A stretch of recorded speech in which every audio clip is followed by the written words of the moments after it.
Hello friends, வணக்கம்.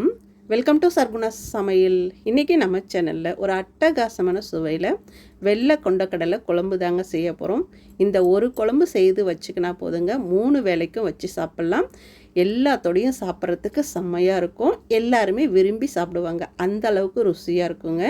இப்போ இந்த குழம்பு எப்படி செய்யுதுன்னு பார்க்கலாமா? இதை பண்ணுறதுக்கு ஒரு மிக்ஸி ஜாரில் ஒரு அரை மூடி தேங்காவை வந்து சின்ன சின்ன பீஸஸாக கட் பண்ணிவிட்டு சேர்த்துக்கங்க. கூடவே ஒரு 8 பல்லு முந்திரி சேர்த்துக்கலாங்க. அடுத்ததாக இது கூடவே 1 டேபிள் ஸ்பூன் உடைச்ச கடலை சேர்த்துக்கலாங்க. சேர்த்துட்டு இது கூடவே 1 டீஸ்பூன் சோம்பு சேர்த்துக்கலாம்.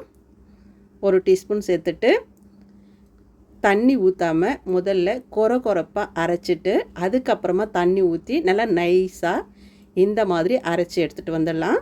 பாருங்கள், இந்த அளவுக்கு நைஸாக அரைச்சாச்சு. இப்போ இது இருக்கட்டும். நான் ஒரு 1/4 கிலோ கொண்டக்கடலையை நைட்டே ஊற வச்சுருக்கிறேங்க. நீங்கள் காலையில் செய்கிறதுனா நைட்டு ஊற வச்சுக்கோங்க, நைட்டு செய்கிறதுனா காலையில் ஊற வச்சுக்கோங்க, சரியாக இருக்கும். நல்லா ஊறணும் கொண்டக்கடலை. இருக்கட்டும். அடுப்பை பற்ற வச்சுட்டு ஒரு குக்கர் வச்சுக்கோங்க. அதில் ஒரு 2 டேபிள் ஸ்பூன் எண்ணெய் ஊற்றிக்கலாம். 2 பிரிஞ்சி இலையை சேர்த்துக்கங்க. கூடவே ஒரு 2 துண்டு சின்ன பட்டை, 3 கிராம்பு, 2 ஏலக்காய், கொஞ்சமாக கல்பாசி சேர்த்துக்கலாங்க. சேர்த்துட்டு இதெல்லாம் நல்லா பொரிஞ்ச பிறகு 1 டீஸ்பூன் சோம்பு சேர்த்துக்கங்க.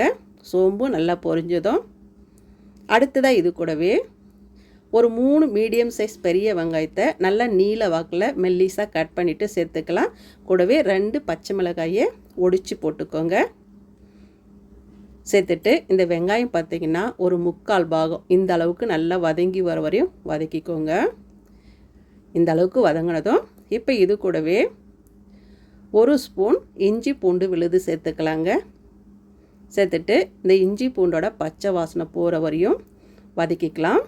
பாருங்கள், ஓரளவுக்கு நல்லா வதங்கி வந்துருச்சு பாருங்கள். அடுத்ததாக இது கூடவே மீடியம் சைஸில் 2 பெரிய தக்காளியை நீல வாக்கில் நல்லா மெல்லிஸாக கட் பண்ணிவிட்டு சேர்த்துக்கங்க.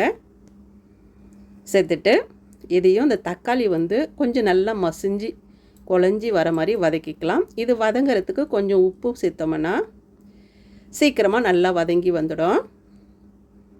உப்பு சேர்த்துட்டு தக்காளி பார்த்திங்களா இந்த அளவுக்கு வதங்கி வர வரையும் வதக்கிக்கோங்க.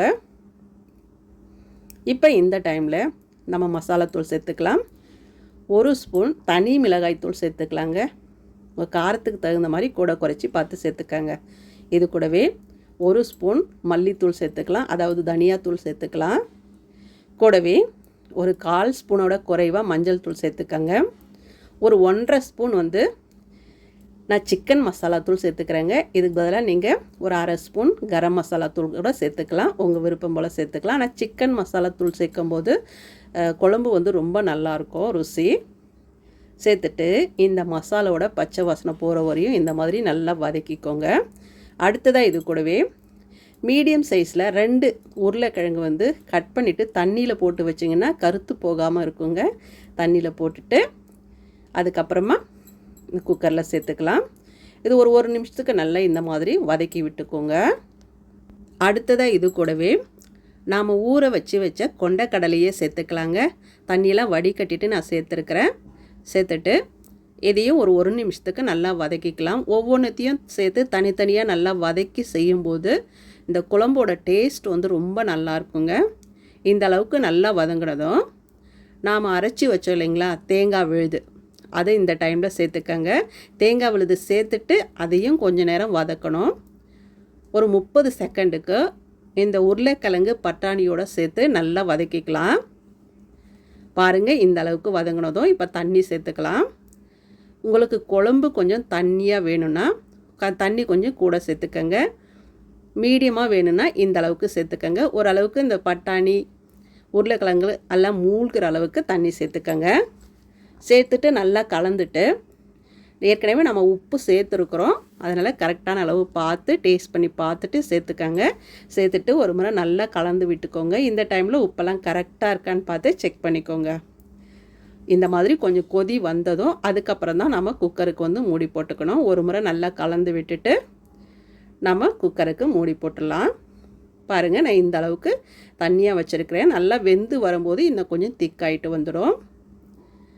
இப்போ அடுப்பை மீடியம் ஃப்ளேமில் வச்சுட்டு குக்கருக்கு வந்து மூடி போட்டுக்கோங்க. மூடி போட்டுட்டு ஒரு 4லேருந்து 5 விசில் விட்டு அடுப்பை அணைச்சிடுங்க. பாருங்கள், ஒரு 5 விசில் வந்துடுச்சு. அடுப்பை அணைச்சிட்டு ப்ரெஷரெல்லாம் தானாக ரிலீஸ் ஆன பிறகு ஓப்பன் பண்ணி பார்க்குறேன்.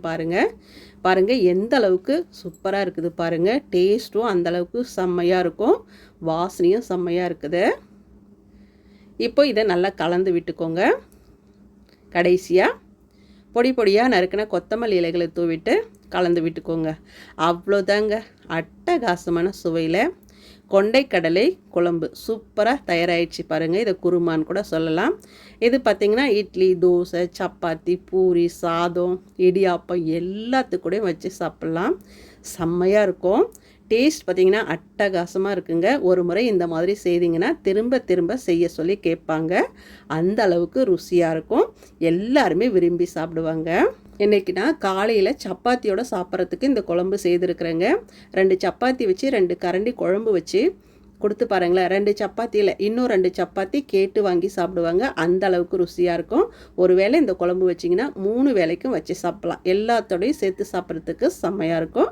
இதே மாதிரி நீங்களும் செய்து பாருங்கள். செய்து பார்த்துட்டு எப்படி வந்ததுன்னு கமெண்ட்டில் சொல்லுங்கள். இந்த வீடியோ பிடிச்சதுன்னா சர்க்குணா சமையலுக்கு சப்ஸ்கிரைப் பண்ணுங்கள், லைக் பண்ணுங்கள்.